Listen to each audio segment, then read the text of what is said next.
Hello and welcome to episode 82 of the Talking Wednesday podcast. Jake and Dexterity Box with you today to go over all the Sheffield Wednesday news and things about the week. But obviously, before we do every podcast, there's a little bit of a ramble because that is very much part of the Talking Wednesday podcast. And that starts with, hello, Jake. How have you been? How's your week been? I've been good. I've been getting a lot of things sorted behind the scenes. I got a new toy at the weekend to play with, audio equipment, so it's really nice. I've really been enjoying doing that. And today was weird because my little one started school, so it's been quiet, and having a dog walk around the house trying to find his little human been funny. Because he's just been walking around going, where's she gone? Is she coming back? She's obviously back now. Time of filming this, is she? She found it all right. Yeah, she enjoyed it. It was funny watching her going all mild, and then we picked up and she was just zombified. All of them who came out looked like they'd seen stuff today. But it's the first long day they've had, and they just look so deflated. Like, I was happy to go to school and happy to go, but she's massively enjoyed it. But it'll take a... Was it parents' drop-off day today then? So you sort of went in with him for the first time? No. Just drop off. Just drop off. Okay. Yeah. We already did like a visit before the schools broke up, and she's gone in there like duck to water. She's fine. See you later. Don't need you anymore. Bye. To be fair, the nice thing for our laugh was she actually got a cuddle and a kiss goodbye and stuff. When she was at nursery, the first time she went into nursery, she just didn't even do that. Turned away and she was like, see ya, bye. But went in, said hello to her friends and stood at the waving window, and just, it was really nice. But it's been a weird day because it's been quiet and we've had her for 7 weeks. So it's been odd in the house, but I've now got a list of stuff where I'm like, right, I can plan this, I can do this. I'm trying to get the house in a little bit of a better order for when winter comes, so I'm not losing as much heat out my house. Because there are bits from previous owners which I want to fix. Yeah, no, I get you, man. I'm sure everybody's talking about it at the minute, but it's scary, isn't it? It's like we're getting left behind by the world because we're one of the only countries not doing anything about it. And yeah, it's probably not going to get any. Suffer. Probably not going to get any better considering who come in. No, let's just. We'll leave politics. I'm not going to get political on this podcast because we're not here for that. But like, my pretty much my generation has been politically dystopian. It's been there's not been much to enjoy really. So unfortunately, it's a literal winter. My week. Right, so when did we last podcast? We actually podcast on time. It's been a whole week, hasn't it? Yes. All right. I've still been close to death's door. I'm actually going to try and see why I'm close to death's door at some point, but I'm picking myself back up. Going to the doctors.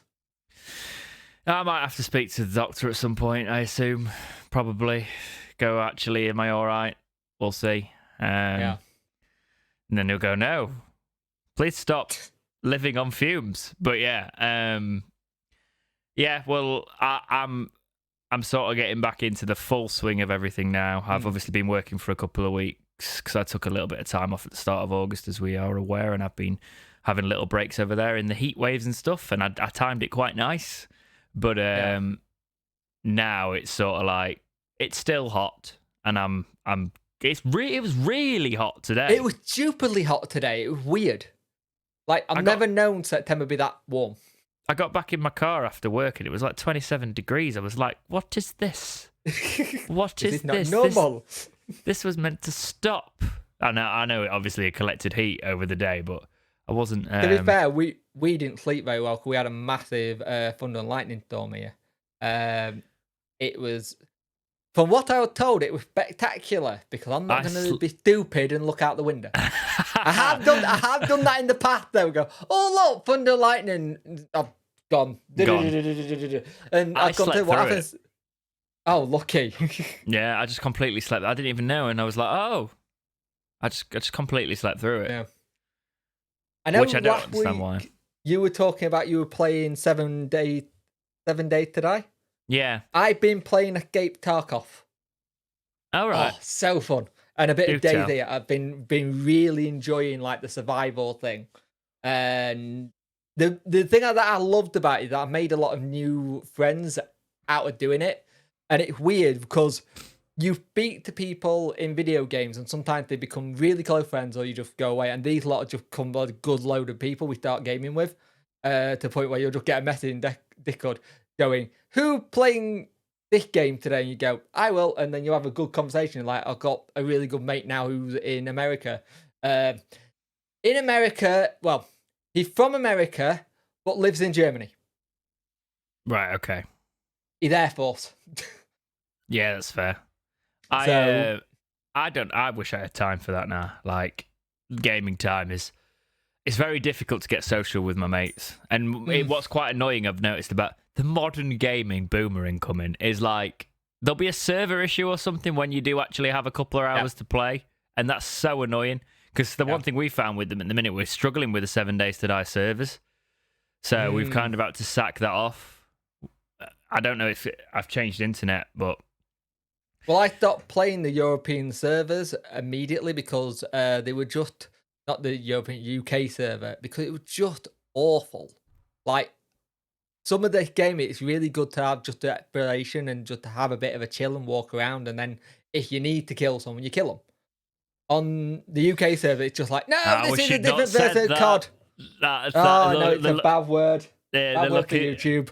Yeah, luckily the thing is we have we don't monetize this completely. Sort of like there's nothing that gets said that's bad. But I don't know what they're like on that word anymore. I guess we'll find out. I guess we'll find out with the automatic filters. That's all right. But that's why people talk when they're talking about that unaliving someone's self. Yes. That's why they say that. Because you're like, why have you said that? And it's because they talk around the. It's weird. It is weird that you can't use certain words. But yeah, YouTube in their ways. Indeed. Shall we? Even though you might be able to have copyright music on YouTube. I'm gonna get right before we get into this now. I need to get into my old man boomer thing. Right. There we go. I don't know if it's you I was talking... No, it definitely wasn't. I was sat looking at TikTok and looking at the way... And everybody chooses copyright music. And the copyright law is just... As somebody who sat in music lectures about copyright music, it just... I stand there and I just cringe. I'm like, how is it such a Wild West? Because TikTok's just made it the Wild West with copyrighted music. Yeah. It's horrific. And YouTube's doing it with the shorts... God knows where that money's actually going to. Because like I know some people have sampled my music. And it says like, it's not even been claimed by the company that collect me. There's some companies out there that are just, Yeah. Well, it's going to be even worse on Twitch soon because you're able to live stream on Twitch and TikTok at the same time. It's very odd. Yes. However, having said that, I am starting a music TikTok, so... watch this space. So's been she's been bugging me about it for quite some time, and I did say I was going to do one, but fair enough. Yeah, it won't be anything this channel related, but I will do a little bit of a sing TikTok. Why not? Let's. I will try not to be as cringy as the Vine-like people that I see on, because that's the thing. I open up TikTok really for are like 5 seconds. Now, Vine. Yeah, and I'm like, what are you doing, mate? This got bullied out of me, right? And I'm not saying that's necessarily a good thing, but you're going through it like, what? I had caught myself like scrolling through Instagram reels and going, I could be doing so much more than this. Well, that's what I just find. It's like, it takes so little brain power, and you kind of get into that scroll of what am I watching? And then you see those big channels that come through, and you see they've got like 200, 300k and young people. I know this is really old man shaking his fist in the sky, but the young, impressionable, like, 12 to 16-year-olds looking at that, thinking that's how they should be speaking. I know some guy with money saying it. Done YouTube Shorts, and he'd been doing it for about 6 months, and he said, "It is good analytics." I looked at it. He's like, Yeah, it says you've done 1 million views in like 28 days. Yeah, that's very good. But that's because it's on the continuous loop. People just see it, scroll off, see it, scroll off. That's why they do well. Yeah, that's true. Right, let's get into the Sheffield Wednesday part of the Talkie Wednesday podcast. Happy birthday, 155 years to be exact. On the September the 4th, it passed over, and Sheffield Wednesday are now 155 years old. So, happy birthday. Let's stay away from the cakes. I was about to say that, yes. No cake ball.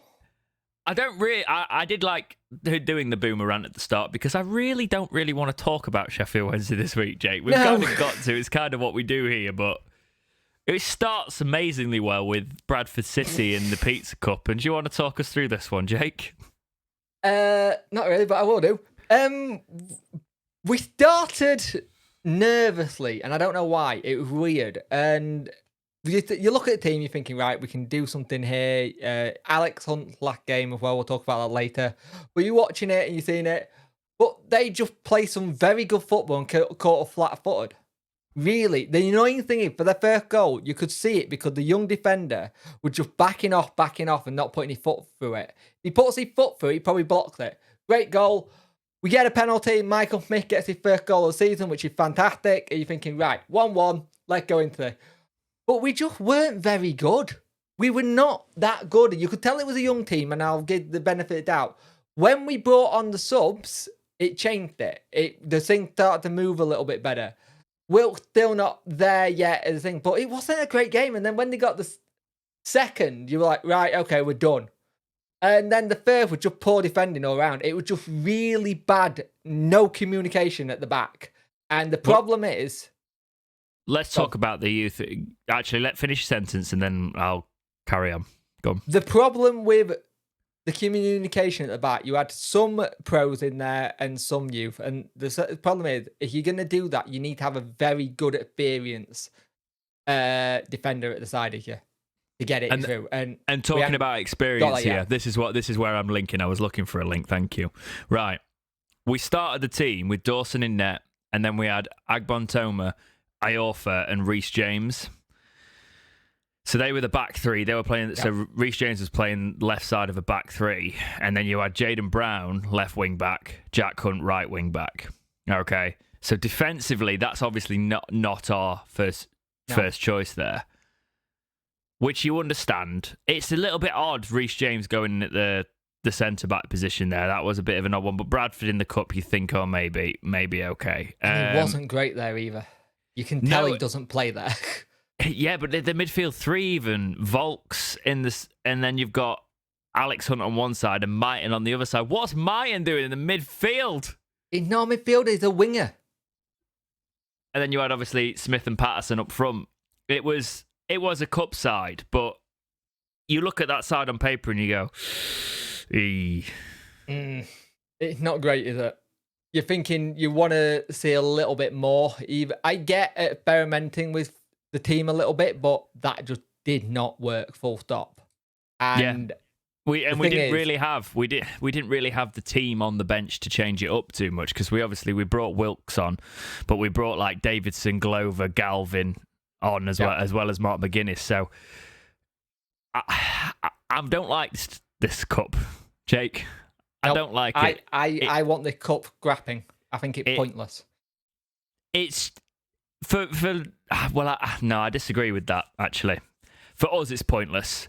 But for some clubs, it's the only cup they'll ever It's the only cup, but also I don't understand why putting under 21s in there kind of thing from other clubs, because... That's ridiculous. Right? That's the bit I don't like. If you're going to have it as a proper competition with the full teams. Why don't they literally just do like a make it a League One and League Two, and maybe even the National League? That's just like a cup competition there. I like that, because could you imagine getting Wrexham, even though their owners were in Sheffield the other day, one of their owners? It'd just be nice to see, some actual variety to it, and not just a run out for Premier League clubs, younger players. It doesn't fill you with confidence, does it? Bradford were good for it. They had 17 shots, Yeah, 5 on target. Good. We only had 8 and 2, and we might have had more possession, but they didn't miss their chances, did they? No. Well, they did. They did. They had 17, but they missed them. But what they had taken, they had a good chance of getting in the back of the net. And the thing is, these competitions, you always think, use it to get some squad players some minutes and stuff like that. And sometimes it works, and you think, great. I will say, Will Vokes is getting a lot of stick already, and I don't think it's fair. He trying to figure out where he's going to fit in the team, and I think you can take that for a lot of our players. I think it's unfair to give him stick for the Pizza Cup game, because I think if you put Volks in the in most of the, you put him in our stronger squad. He more than fits in. He's not obviously lived up to the levels you think he'd live up to immediately. But I think you bring him in our starting 11 with the stronger players around him. Then he's much more of an efficient and effective player. So I think it's a little bit unfair that. So I've been for a long time. I've said that the Pizza Cup's a momentum game. It's a momentum killer. Or it can really help with momentum. For us, it's been a momentum killer. Yes. It always seems to be that thing that kind of we have a dip with the Pizza Cup because you're not bouncing back from it. And I was worried about that because I was really confident after Forest Green going into Barnsley. If we'd have just gone into Barnsley, I think I'd have felt a bit more comfortable. Definitely. But because we had that blip in the week, it's like, the mentality of us being the side now is questioned. And then you get Barnsley, and Jake, as tradition dictates, talk us through this one. Barnsley had a game plan. They stuck to it. And again, if teams get in our faces, we do not know what to do. If teams go for it and get in our faces, we struggle. We really struggle. If they're pressing high on our back line, we get a bit nervous. Stockdale playing it out from his feet, again, does not work. Especially when you can see how nervous they are. You had a back line of Palmer, Iorfa, Whitway and McGuinness. And you're thinking, right, that's enough there to be right.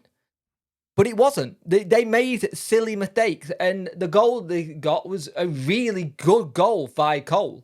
Really good goal. Stockdale couldn't do it was sort of like it was like a wake up Wednesday, right? Okay, Come on, let's get back in this sort of thing. It was like the game's not gone by any means. We can kick back on here. But this is the problem with this situation. When they have this situation at times, and we've had it for a long time, we either have one really good game of football and one really bad game of football. We can't have two halves that are consistently being good or bad. In this case, it was just two consistent halves of bad football. You go into the halftime, think, right, they're going to get that hairdryering treatment from Moore at halftime.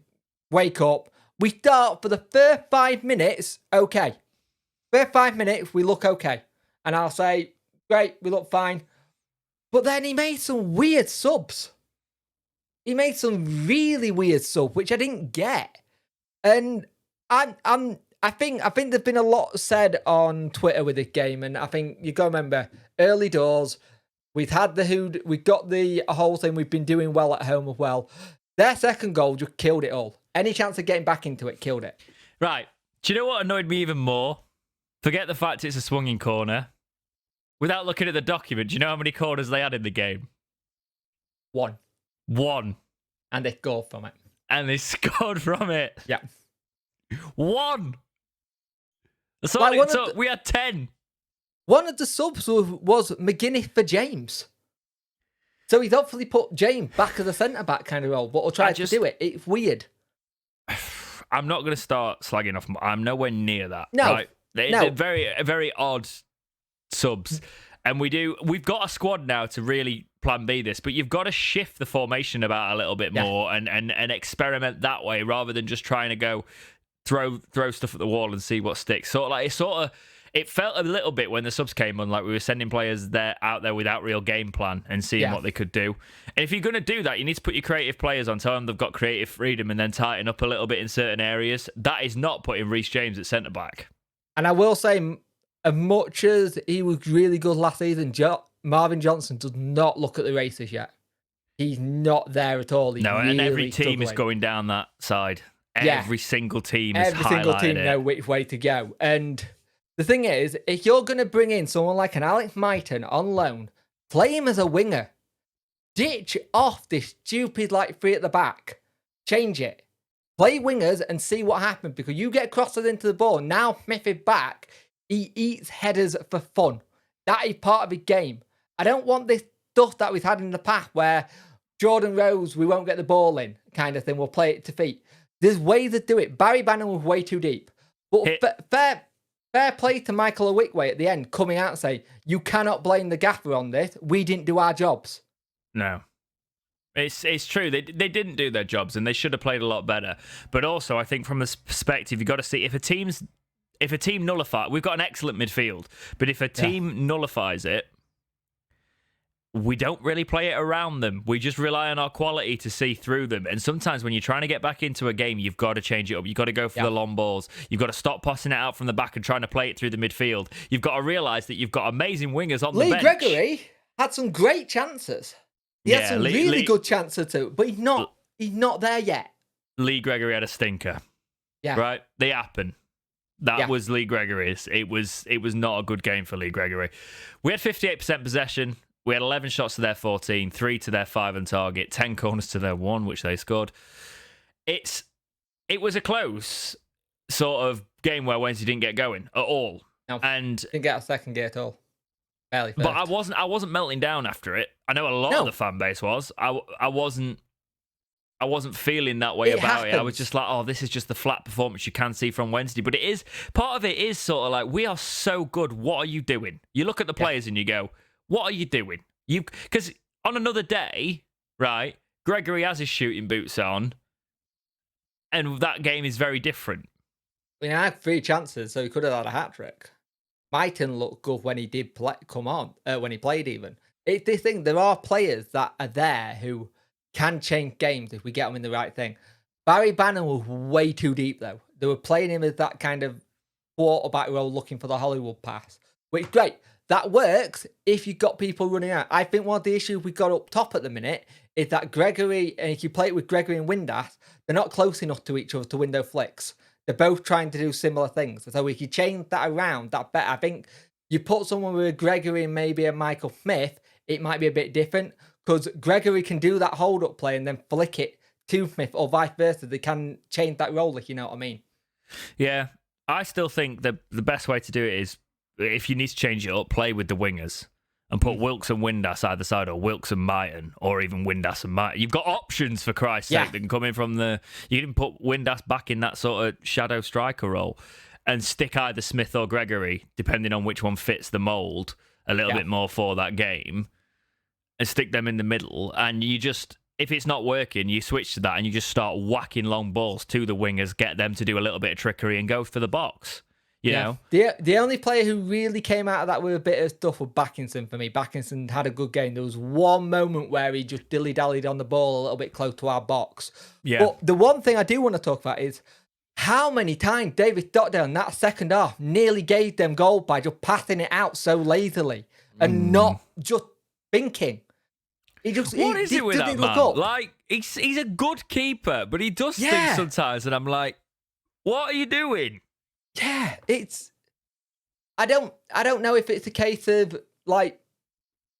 I thought, as a team, we were slow, we didn't get into it, like I said, but there's obviously a set of players at the back he's already got that bond with and he trusts. Yeah. And I think when we keep changing it, it's not good. But we're changing it because we're having to deal with... It's like you can't blame him, though, for naming a side that beat Forest Green 5-0, an unchanged side. That's the thing. Is, everybody was praising him at kickoff, and rightly so. What have we said? So many people have gone, oh, he tinkered too much, He's gone, right, I'll not tinker. There's your team. There's your team. It's the same as what it was at Forest Green.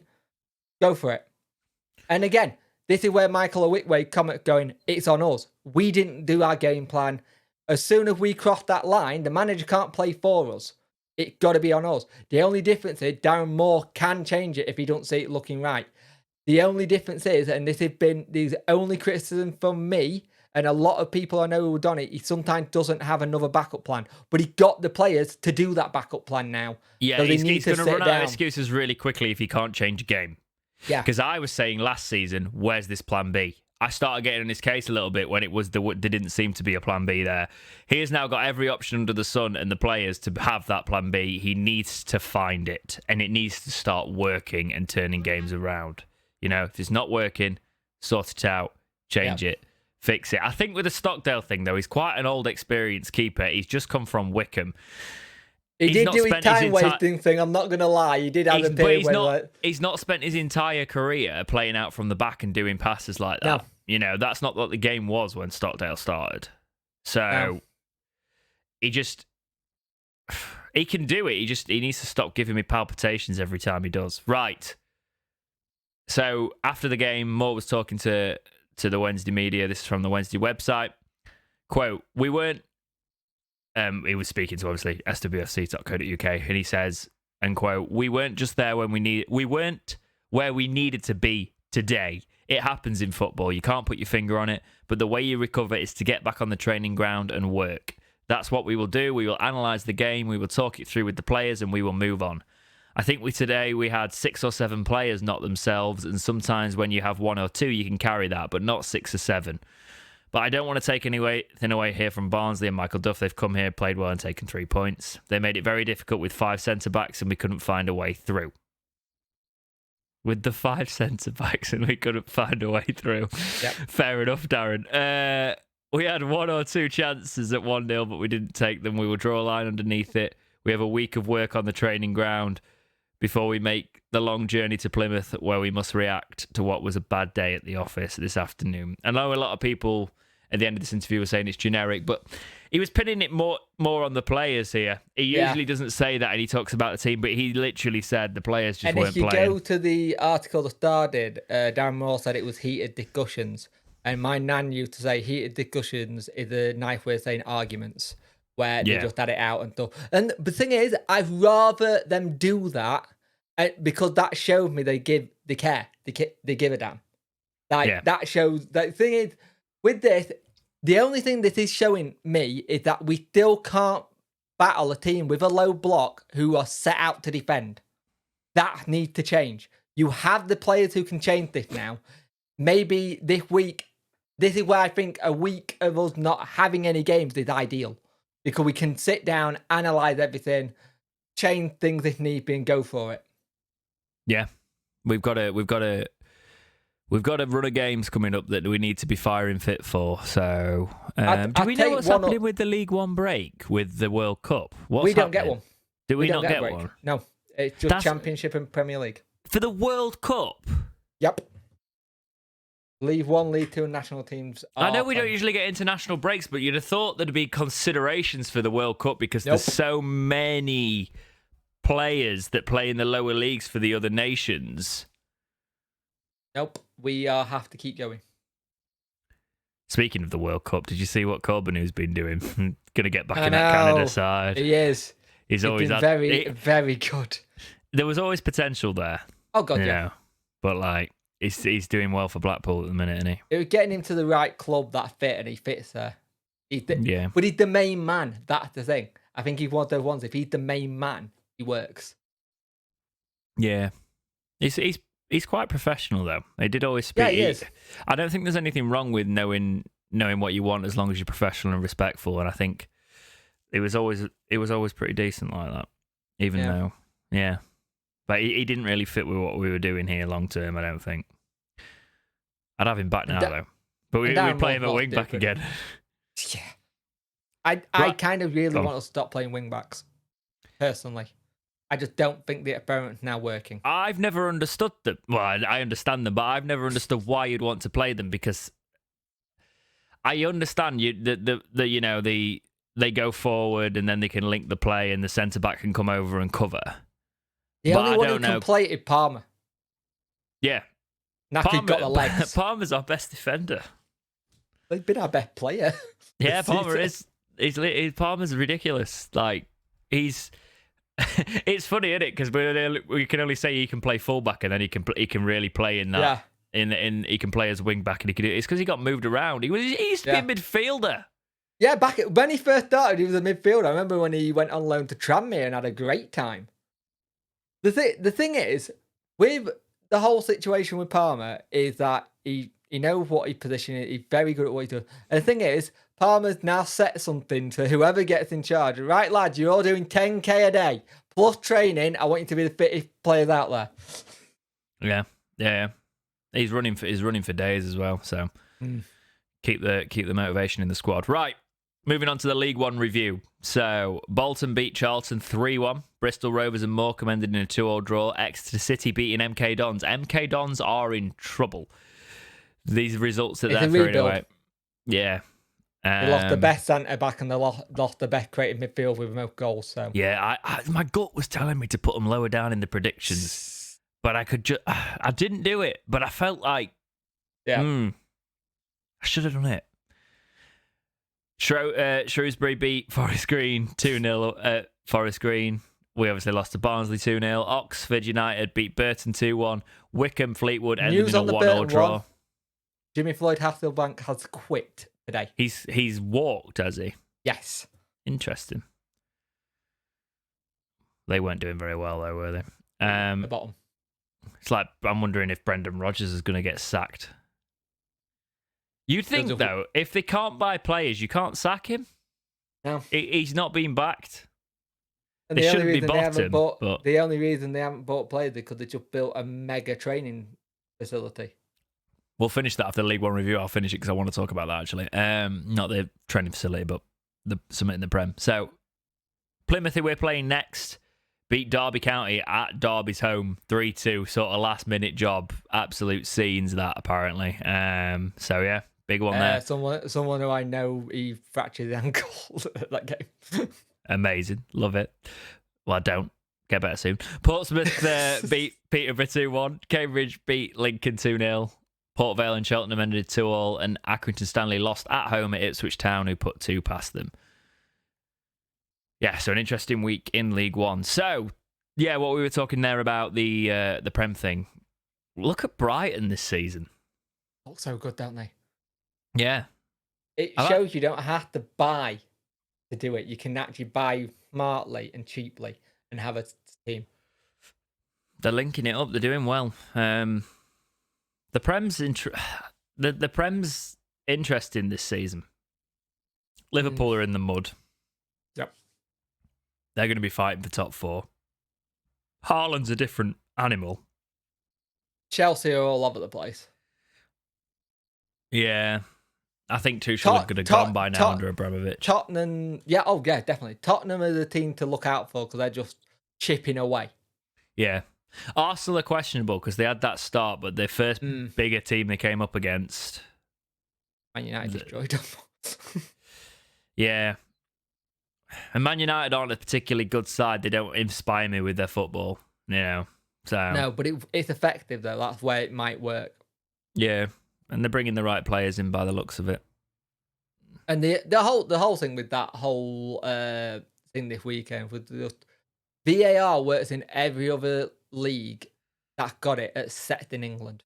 I just don't understand how you can look at that offside of Coutinho and actually call it offside. Yeah. Like, what are you doing? And it was meant to make it quicker. And every VAR decision has been like 5 minutes. 5 minutes. It's like, what's the point? It's ridiculous. It's ridiculous.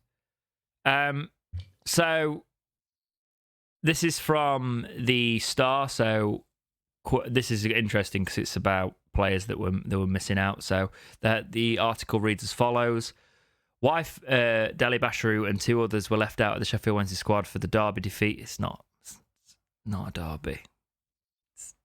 It's not a derby. Fisayo is fine. He only trained on Thursday and Friday, so he only had 2 days to come back from a hamstring strain. It's too risky for that. He'll have another full week to come back and up his volume, and hopefully he'll be ready to play a part next week. Another pair to miss out were Jack Hunter and Dennis Adeniran. This was a quote from Moore. We gave Jack a physical this morning because he's still just feeling the after effects of that chest infection. Again, he'll be better for that workout he's had in the session this morning, and he's fine. It's been a knee injury with Adeniran, and we're just waiting on a second opinion before we start the process with him. Hopefully it won't be too long, but we're not too clear yet with him. I was hoping to hear more yesterday, but I think we'll hear more over the next couple of days with him, end quote. Oh, for God's sake, Dennis. Yep. The thing is, those are the two players we missed in that Barnsley game who could be big units and break it up. Yep. When they were... That's the thing that showed me that when we got the two big young lads who can break the play up, it's perfect. You put Barry Bannon there, Backinson can do it, but he needs someone else at the side of him. Well, there was times in that game where you needed to be a bit more physical and Barry needed to get further forward. He was having to drop deeper. And I was like, this isn't the game where Barry drops deep. This is the game where Barry goes and you have the big unit midfielders come in and do the work and let the focus go off him a little bit more. It needed to be a bit higher up at times in that Barnsley game. Yeah. But it happens, unfortunately. It's one of those games where you could have probably brought on Vokes for, say, Backinson. Put Vokes where Backinson is, and then put Barry Bannon further forward. Yeah. But the thing is, he's not starting. You see, the thing is, we need to see what he does in regards to Wilkes and Martin and that, because at the minute, it's like, is he going to start them? Where does he see Wilkes? Where do you think he sees Wilkes on the pitch? I think he sees Wilkes as a centre forward. The thing is that he can do either or. That's the thing. But if you're doing that, you've got what? Windass, not a forward.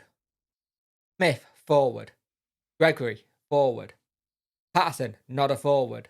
Wilkes played most of his career as a winger stroke forward, but not a proper forward. If you're looking at outright centre forward striker, we got two. That's it.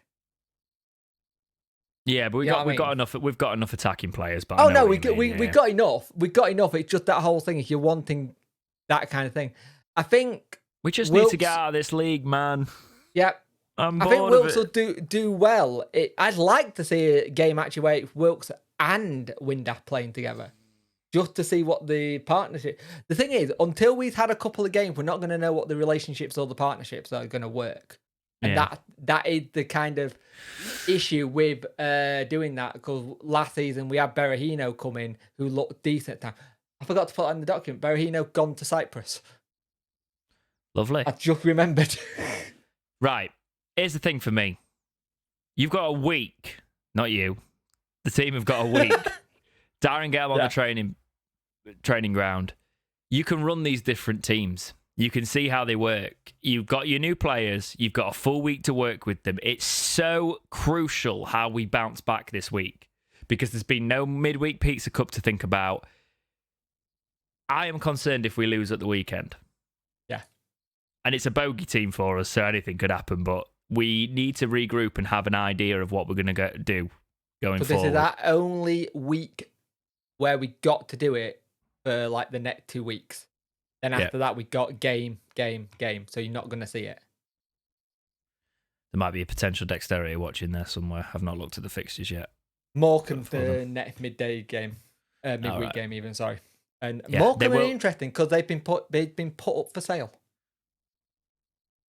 Interesting. I was going to say, should we buy him? What with? Just vibes. Okay. Big one on the Wednesday news front. Grimsby Town confirmed the return of Sheffield Wednesday midfielder Alex Hunt on a permanent deal. This is from the Grimsby Telegraph. Quote, Grimsby Town have confirmed the signing of Alex Hunt on a 3-year deal for an undisclosed fee from Sheffield Wednesday, which sees the 22-year-old return to Blundell Park after a successful loan spell in the first half of last season.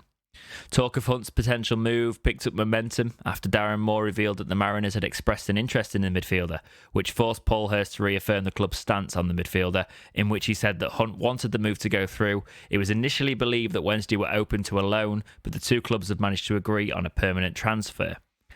Hunt told gtfc.co.uk upon signing, quote, I'm absolutely over the moon. It's been in the pipeline for a long time and it has been stressful getting it over the line in the end. I can't wait to put that shirt on again and get going. The club getting promotion was unbelievable, really. I love my time here, and obviously it was the main attraction in coming back. I met some really good people, and I have kept in touch with a lot of the lads. I went to the Notts County game, and to show the spirit and fight that the lads did through the playoffs and the whole season sums up this squad as a whole, really. Keeping the squad together is a testament to the coaching staff and the owners of what they're building here as well, a club that is going in the right direction, and I'm sure that the fans and people around the place can see and feel that as well. I can't wait for Saturday. Hopefully I can get out on the pitch again and show the fans what I am about for the second time round. I am sure that we will have a great following as always. So Alex Hunt did leave a Wednesday message, obviously a lad who's come up through with Wednesday, so this is a bittersweet one in that regard. I will just get you the post that he posted. So he says on his Instagram, "Thank you everyone, Sheffield Wednesday official, for the last 15 years, fulfilling my boyhood dream of playing at Hillsborough. But now it's time for the next step in my career. Wishing you nothing but success for the future." And then you have players like Adeniran, Brennan, Palmer, Bazza, all of them wishing him well on his next ventures. So Alex Hunt, obviously somebody we spoke about early days of the podcast about potential, and he could potentially go in and fit in for Barry Bannon. We've most recently, after looking at our wealth in midfield, really thinking we've possibly got better prospects in midfield in the future. But we did say Hunt could have a role if he has another good loan spell. We have actually said in recent weeks that maybe it's actually not a loan spell and time to move him on, and that is what's happened. So what is your thought process on Alex Hunt leaving Sheffield Wednesday, Jake? I think it's the right call for the player. He's at a period in his life as a footballer, you need to be playing week in, week out. Now, I personally want this deal to have some sort of either buyback in it, or at least a sell-on fee, or even both. So we get the option to buy him back if he does turn into that player. At least then we can bring him back if need be. Because there is a very good player there. But the problem is, every time Alex Hunt's been mentioned, especially when it's a new manager, it's always been, oh, he's a good player, he just needs game time. He's a good player, he just needs game time. And there've been times where you could quite easily put him in our team and be like, right, you can sit there next to Barry Bannon and do well. Some of the messages that he got from, like, say, Barry Bannon, Windass, it's been like, your time to shine now. Go show the world what a good footballer you are. It's that whole thing. You can tell that the players knew they kind of wanted him to be in that team and play because they know what's there.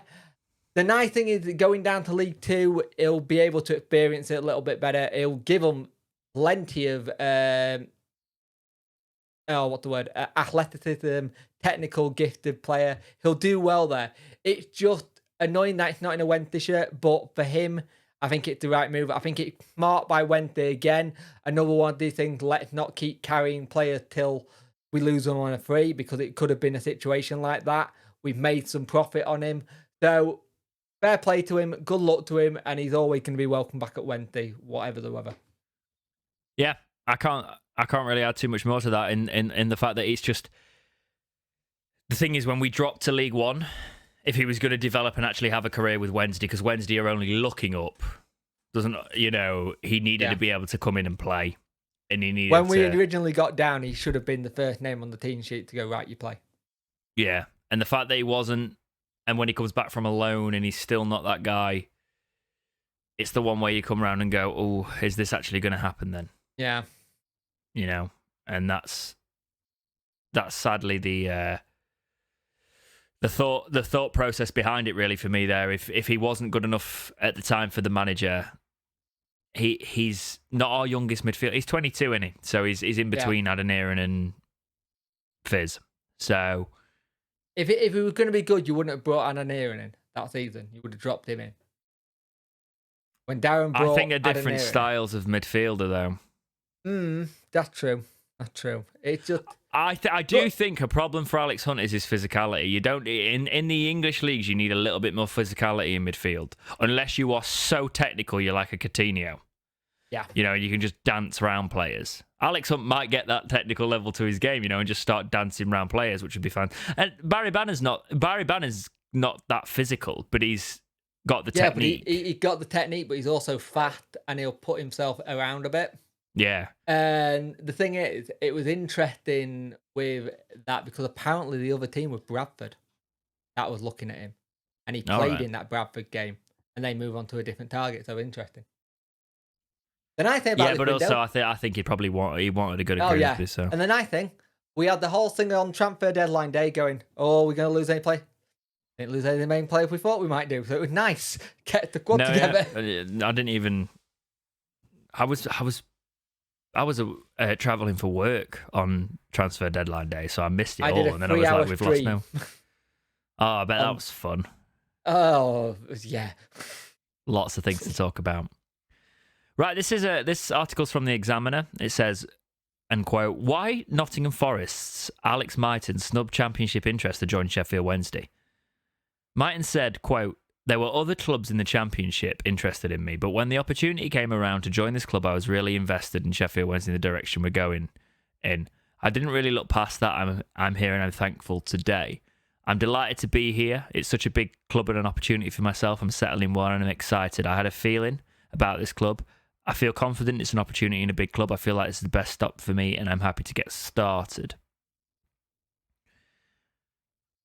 Now, I'm not going to read the rest of this article. I just wanted to mention this article because we did have I think it's probably said the exact same thing we read last week, but we didn't mention the fact that the Championship interest and the fact that he came in here is it's quite nice to see that he picked us over that. There's obviously reasons for that, but he's picked us above the Championship interest. Also, a little bit of clarification. Last week I said he was Dev Walker's godson. It turns out he's not. Alex Miller got it wrong. And I'll go on what Alex Miller said. He's just a very good family friend of Dev Walker. I see. Fair enough.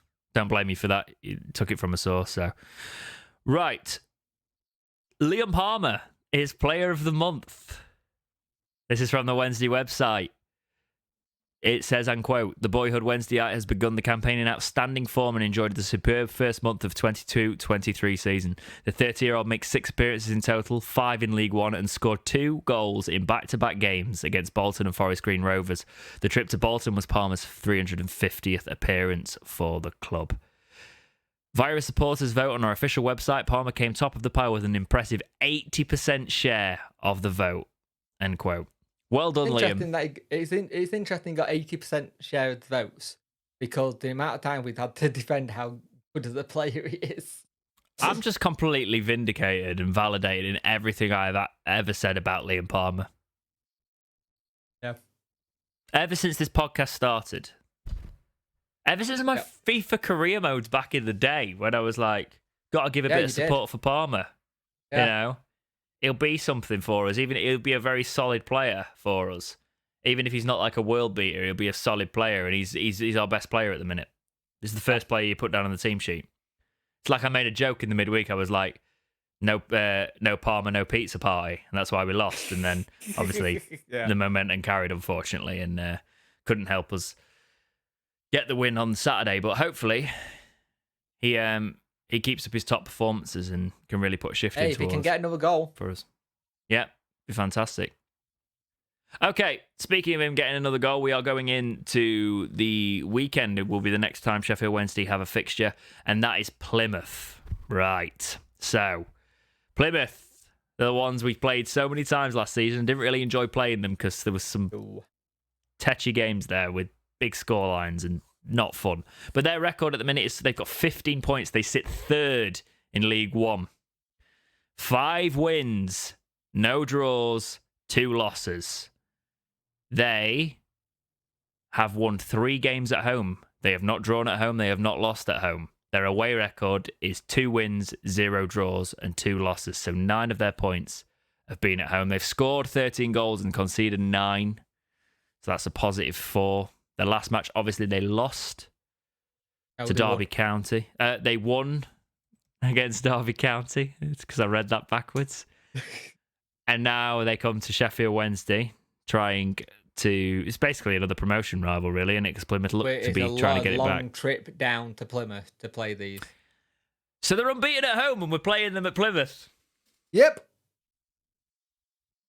You know that game when I said we need to rebuild and we need to make sure that well, not rebuild, but reassess and really go for it.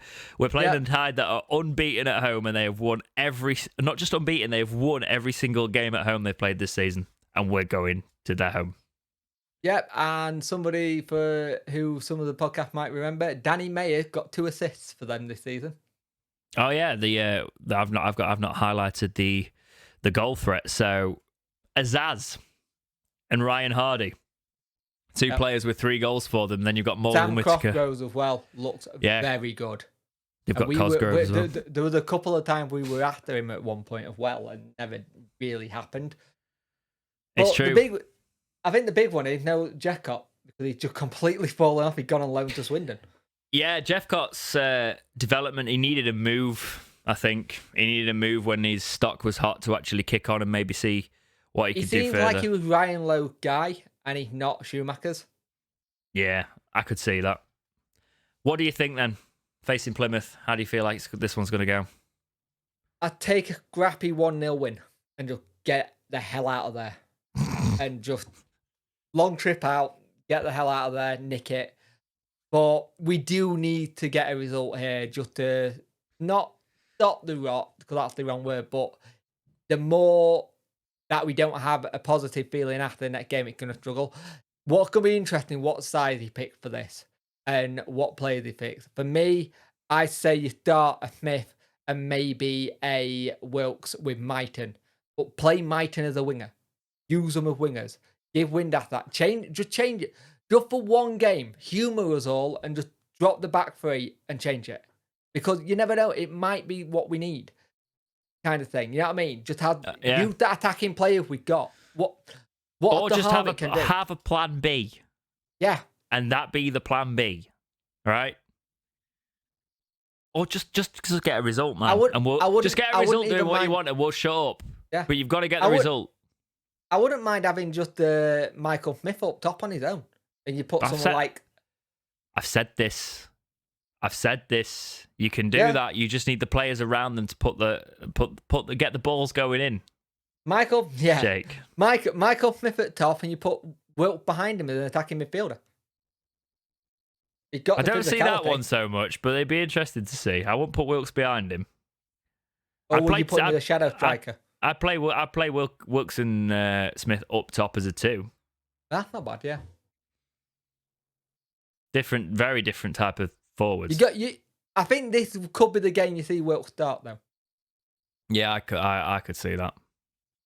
Also, quickly before we finish, Katadamari, what's going on? Like I thought he'd be in the Pizza Cup squad or something. There's so many young players, but he's not appearing. Margie, I think he's just cracking on with doing stuff with the. I think he's under 18s. I think they're just slowly building him because he's on a 4-year deal. He's on a very long deal, so I think they just want to. Yeah, I think they just want to bed him in carefully and not have it too quick. You could see it though. You could see it, but also, do you really want to play a player who we think highly of that in a club competition that got Premier League clubs, and they could just go, he's pretty decent. How much? Yeah, there's that too. There is, but we don't have to sell him now. No. So there is that side of it. But yeah, also it's a case of he scored like 15 goals last season, didn't he? So if he was scoring like 30, then I'd be like, okay, maybe we need to get him on the bench, you know. But yeah, that's all I've got for this week's episode of the Talking Wednesday podcast. Jake, anything to add this week? Just do housekeeping, leave reviews, leave all the usual stuff. It'll be great. It does help. Yes, please do that. We will be doing I know we said we'd do it this week, but we actually realised that we sat down and we forgot to do it.